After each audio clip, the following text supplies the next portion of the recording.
कश्मीर में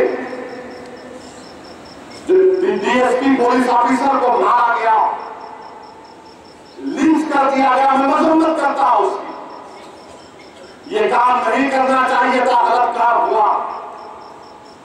मगर कश्मीर की पॉलिसी क्या है मिस्टर मोदी आपकी?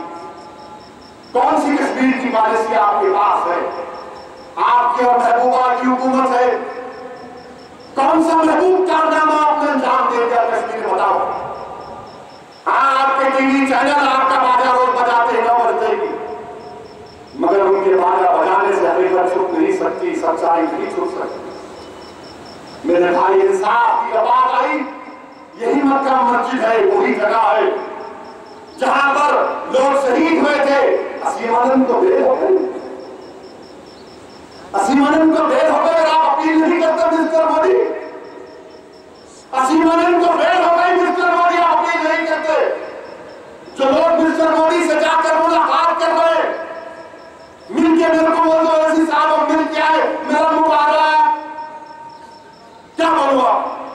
कभी ये भी तो पूछते कि असीम आनंद की बेल के खिलाफ अपील हो जाती, मगर हम जेलों में सड़ते हुए, जेल को लारे में एनकाउंटर कर दिया जाता है। मगर इंसाफ है, तुम्हारा इंसाफ